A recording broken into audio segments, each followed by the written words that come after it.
सुकरात को इंसान के स्वभाव की समझ बहुत गहरी थी और उनको अध्यात्म का बहुत ज़्यादा गहरा ज्ञान था। उस समय नवयुवकों में वे बहुत लोकप्रिय थे। जहाँ से निकलते थे, जहाँ जहाँ वे जाते, नवयुवक उन्हें घेर लेते और उनसे निवेदन करते कि कुछ सुनाइए, और उनसे तरह तरह की जिज्ञासाएं करते थे। और सुकरात के पास लोगों की बातें सुनने की बड़ी अद्भुत कला भी थी। वे सुनते भी थे बहुत प्यार से, और वे लोगों को उचित मार्गदर्शन भी देते थे। इसलिए अक्सर हो जाता था कि उन्हें अपने घर पर पहुंचने में बहुत देर हो जाती थी। लोग घेर लेते थे, रास्ते में चर्चा में लग जाते, उनको मार्गदर्शन देने में लग जाते, तो घर पहुंचने में उन्हें अक्सर विलंब हो जाता था। और इस देर से घर पहुंचने के आदत के कारण उनकी पत्नी उनसे बहुत नाराज रहती थी और उनसे झगड़ा करती थी। इतिहास को पढ़े तो लगता है, मालूम पड़ता है हमें कि उनकी पत्नी एक बहुत कठोर स्वभाव की महिला थी। एक दिन ऐसे ही सुकरात देर से घर पहुंचे।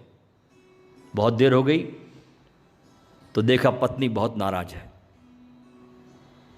पत्नी बड़बड़ाने लग गई, चिल्लाने लग गई।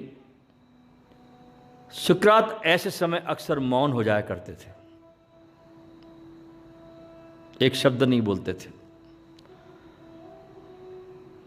और वे मौन रहे। पत्नी चिल्लाती रही, बड़बड़ाती रही, और सुकरात मौन ही रहे। तब सुकरात ने बहुत देर के बाद यह सोचा कि इस बात को अगर मुझे खत्म करना है, इस बड़बड़ाहट को, इस झगड़े को,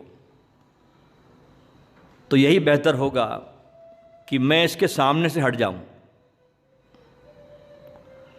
यह सोचकर वे घर के बाहर जाने के लिए उठे। जब पत्नी ने उन्हें घर से बाहर जाते हुए देखा तो उसका क्रोध 7वें आसमान पर पहुंच गया, और तभी पास में पड़ी हुई एक गंदे पानी की भरी बाल्टी, जिसमें बर्तन धोने का पानी पड़ा हुआ था, उस गंदे पानी की बाल्टी रखी थी।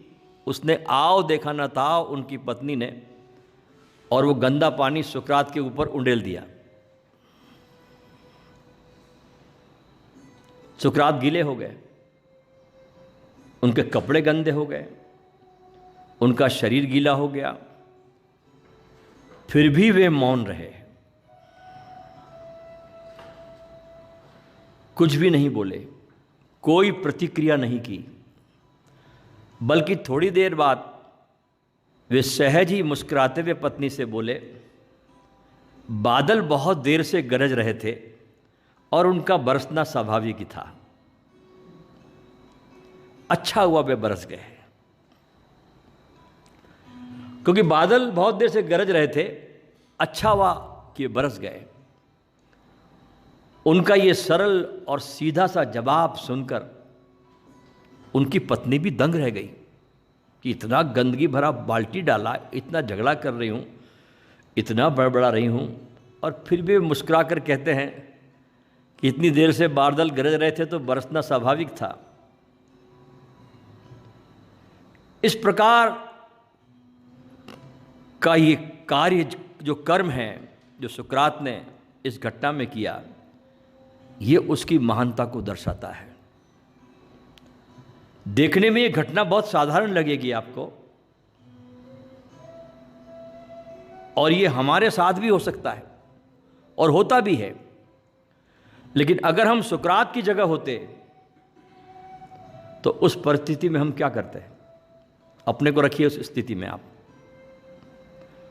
अगर उस परिस्थिति में आप होते तो क्या करते? हम अक्सर ऐसी परिस्थिति में कर्म नहीं करते, क्रिया भी नहीं करते, हम प्रतिक्रिया करते हैं। ईंट का जवाब पत्थर से देते हैं।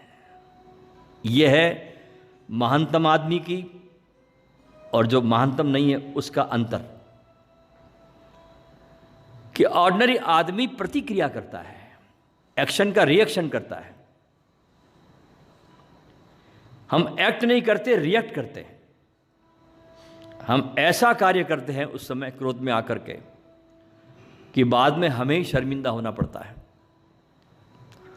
और हम सदा ही सारी घटनाओं के लिए दूसरों को जिम्मेदार ठहराते हैं कि तुम्हारे कारण ये हुआ। सुकरात के इस व्यवहार से हमें सीख मिलती है कि जीवन की ऐसी हर विकट परिस्थिति में हमें ज़्यादा करके मौन ही रहना चाहिए और ऐसी कोई भी प्रतिक्रिया नहीं करनी चाहिए। सुकरात अपने शिष्यों से अक्सर एक बात कहते थे कि दुनिया में सबसे बड़ी बुद्धिमत्ता यह जान लेना है, ध्यान से सुनिए, कि दुनिया में सबसे बड़ी बुद्धिमत्ता यह जान लेना है कि मैं कुछ नहीं जानता। यह सबसे बड़ी बुद्धिमानी है, यह जान लेना कि मैं कुछ नहीं जानता। यह निरअहंकारिता है, उसका परम शिखर है ये। अब सुकरात से ज़्यादा और कौन जान सकता है सत्य को, लेकिन फिर भी कहते हैं कि मैं कुछ नहीं जानता। यह दुनिया का सबसे प्यारा और मौलिक सूत्र है जो सुकरात ने दिया, क्योंकि हम जानते भी क्या